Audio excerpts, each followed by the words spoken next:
Un guerrier redoutable, un stratège impitoyable, un monstre cybernétique. Mais qui était réellement le général Grievous avant de devenir la terreur de la République? Voici l'histoire méconnue du Cassel devenu l'un des plus grands ennemis des Jedi. Une histoire de gloire, de trahison et de transformation qui nous plonge dans les ténèbres de la guerre galactique. Grievous n'a pas toujours été ce monstre cybernétique que nous connaissons. Né sous le nom de Kaimin Jai Sheila, il était un seigneur de guerre Kaleeshi, allié du clan bancaire intergalactique. Son peuple, fier et belliqueux, était en guerre contre les Yamari, une espèce insectoïde originaire de la planète Huk, qui exploitait les Kasheli et les considérait comme des êtres inférieurs. Dès son plus jeune âge, Kiamin montra des talents exceptionnels pour le combat.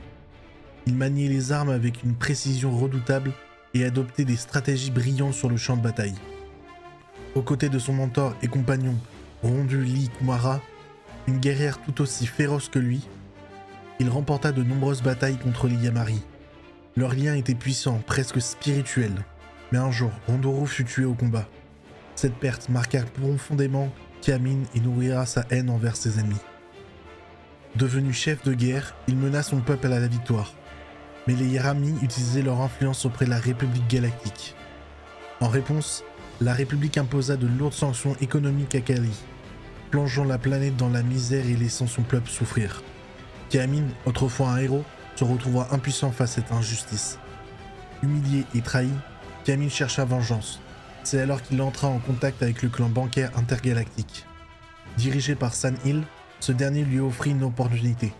Devenir leur agent et mener des missions pour eux en échange d'un soutien financier pour Kali. Mais dans l'ombre, Dark Sidious et son apprenti, le Kondoku, voyaient en lui un futur instrument de guerre. Ils orchestrèrent un plan machiavélique. Son vaisseau fut saboté et écrasé dans l'espace. Grièvement blessé, presque mort, il fut récupéré par les séparatistes et emmené sur la planète Geonosis. Là, Dooku lui proposa une renaissance.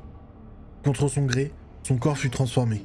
Ses membres furent remplacés par des implants cybernétiques, son squelette renforcé par du dur acier.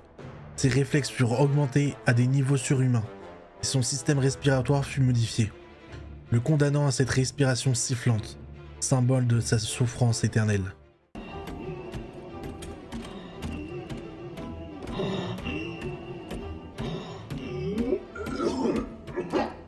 Considéré comme puissant et influent par la Confédération des systèmes indépendants, il fut choisi pour diriger l'armée de droïdes de combat et un nouveau corps entièrement mécanique lui fut implanté. Seuls ses organes vitaux et ses yeux lui furent laissés. Dooku utilisa des techniques Sith pour manipuler sa mémoire, exacerbant sa haine des Jedi et le convainquant qu'il était responsable de la chute de son peuple. Ainsi naquit le général Grievous. Grievous devint le commandant suprême de l'armée droïde des séparatistes. Il n'avait ni pitié ni remords. Son entraînement au combat fut perfectionné par le comte Dooku lui-même, qui lui enseigna les arts du duel au sabre laser.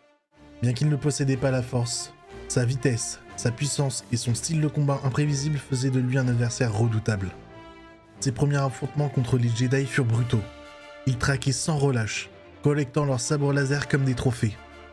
Sa réputation grandit rapidement, instillant la peur dans le cœur de ses ennemis. Sur Hippori, il anéantit une escouade entière de Jedi, prouvant qu'il n'était pas qu'un simple général, mais une véritable force destructrice. Toutefois, derrière cette machine impitoyable se cachait toujours un être brisé. Il souffrait de son état, haïssait sa dépendance aux droïdes et nourrissait une rancune infinie envers ceux qui l'avaient transformé. À la fin de la guerre, le général prit d'assaut la capitale galactique, Coruscant, et kidnappa lui-même le chancelier suprême Sheev Palpatine, qui l'emmena à bord de son vaisseau, la main invisible.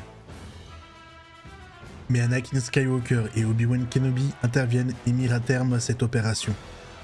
Après cet échec, Grievous arriva sur la planète Utapau, base de retraite secrète de la CSI. Là, il reçut un message holographique de Sidious qui lui annonça la mort de Dooku. Il ordonna ensuite au général d'envoyer le conseil exécutif séparatiste sur Mustafar. Grievous obéit sans se douter que cela scellerait la fin des séparatistes. Obi-Wan Kenobi fut envoyé pour le traquer. Leur affrontement fut légendaire. Grievous, usant de sa rapidité et de ses 4 sabres laser, tenta de submerger le Jedi. Mais Obi-Wan, grâce à son expérience et sa maîtrise absolue de la forme 3, parvient à parer ses attaques et le mettre en difficulté. Après une course-poursuite à travers Utapau, Obi-Wan réussit à ouvrir la poitrine du cyborg, en exposant ses organes vitaux.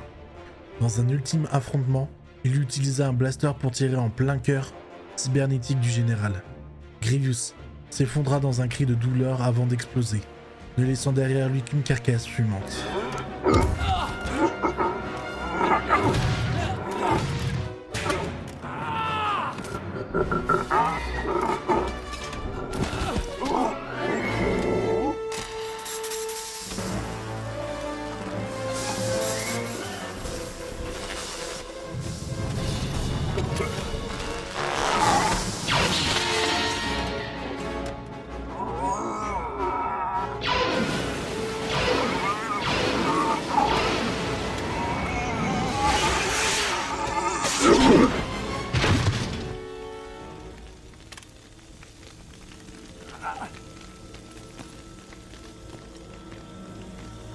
Quel manque d'éducation.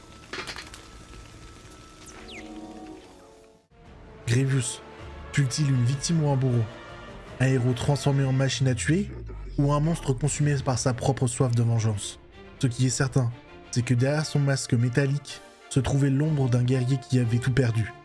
Son nom restera gravé dans l'histoire de la galaxie, comme l'un des plus grands ennemis des Jedi, et l'un des plus tragiques. Merci d'avoir regardé cette vidéo. Si elle vous a plu, n'hésitez pas à liker, vous abonner et de laisser un commentaire. Nous on se retrouve lundi prochain pour une nouvelle vidéo. Et n'oublie pas, la force sera avec toi. Toujours.